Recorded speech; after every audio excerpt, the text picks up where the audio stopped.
وہ اتنی عظیم ذات ہے جس کے متعلق میرے مصطفیٰ کریم علیہ الصلوۃ والسلام نے فرمایا کہ قیامت کا دن اللہ رب العزت یطوی اللہ عز وجل السماوات یوم القیامہ ثم یاخذوہن بیدہ الیمنی، اللہ رب العزت سارے آسمانوں کو اپنے دائیں ہاتھ میں پکڑے گا۔ یہ وہ حدیث مبارکہ جس کے متعلق حضرت عبداللہ بن عمر فرماتے ہیں، جب حضور بیان کر رہے تھے کبھی اپنی مٹھی کو کھولتے تھے کبھی بند کرتے تھے،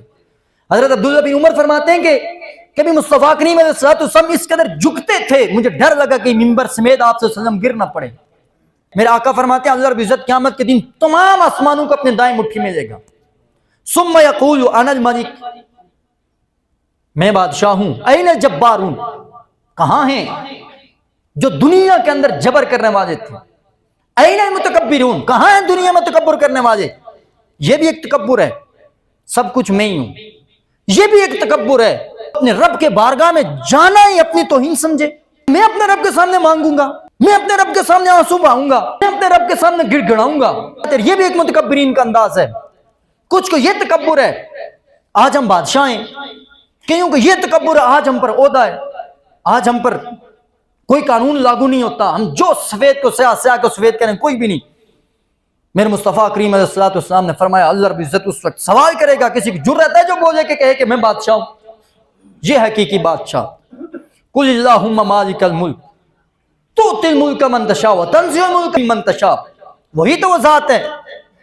جو چاہتا ہے جسے بادشاہ عطا فرماتا ہے، جسے چاہتا ہے بادشاہ کو چھین لیتا ہے۔ پھر میرے آقا نے فرمایا ثم یطوی الارضین بالشمال، پھر اللہ رب العزت ساری زمینوں کو، ایک زمین نہیں ساری زمینوں کو اپنی بائیں مٹھی میں تھامے گا، پکڑے گا، سمیٹے گا۔ ثم یقول انا الملک این الجبارون این المتکبرون، اس وقت کوئی بھی اللہ رب العزت کی بارگاہ میں کسی کی ہمت نہیں ہوگی جب مالک کریم پوچھے لمن الملک اليوم، آج کس کی بادشاہی ہے، آج کون مالک ہے؟ پہاڑ یہ سب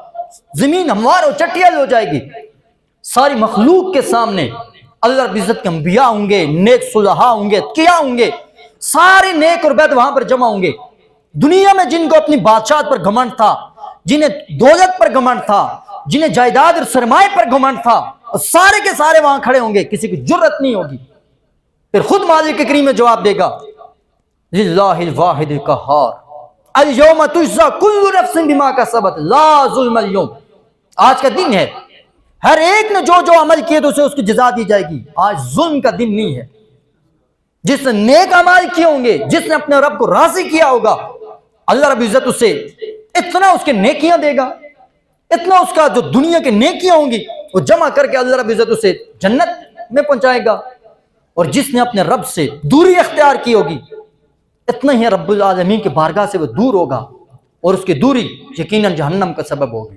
پھر میرے مصطفیٰ کریم علیہ الصلوۃ والسلام نے فرمایا وہ یہ ہمارا کبریا ہے۔ آقا کریم نے فرمایا کہ اللہ رب العزت فرماتا ہے کہ الکبریاء ردائی، کبریائی یہ میری چادر ہے، والعظمۃ ازاری، اور میری عظمت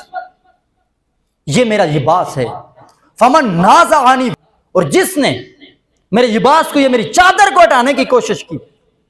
میرے آقا نے فرمایا اللہ رب العزت فرماتا ہے کہ میں اسے جہنم میں ڈالتا ہوں۔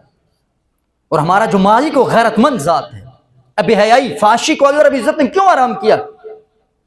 اللہ رب العزت کی ذات بے حیائی فحاشی کو مالک کریم نہیں پسند فرماتا ہے۔ میرے آقا کریم علیہ الصلوۃ والسلام نے، اور پھر اللہ رب العزت کی ذات جب ہمیں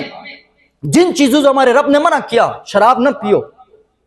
ہم اس مالک کے سامنے جو ہر ایک چیز سے باخبر ہے، جو ہماری باتوں کو بھی سنتا ہے، جو ہمیں دیکھتا بھی ہے، اس کے سامنے جب ہم جن چیزوں سے اللہ نے حرام چیزوں سے روکا ہم اس کے کھلم کھلا کرتے ہیں، ایک بار نہیں بار بار کرتے ہیں، بار بار کرتے ہیں۔ میرے آقا کریم علیہ الصلوۃ والسلام نے فرمایا ان اللہ عز وجل غیرۃ اللہ ان یاتی المؤمن ما حرم اللہ، جب اللہ رب العزت نے جس چیز کو حرام قرار دیا ہے تو بندہ اللہ رب العزت کے سامنے اس کے دکھلا کر جب حرام کام کرتا ہے تو میرے مصطفیٰ کریم نے فرمایا اللہ رب العزت کی اس بات پر غیرت آتی ہے کہ میرا بندہ جسے میں نے پالا ہے، جسے میں نے کھلایا، جسے میں نے پلایا ہے، جو ننگا تھا جسے لباس میں نے دیا، جو بھوکا تھا جسے کھانا میں نے کھلایا، جو گمراہ تھا جسے میں نے ہدایت دی، آج وہ میرے سامنے مجھے دکھلا کر وہ حرام کاموں کا ارتکاب کرتا ہے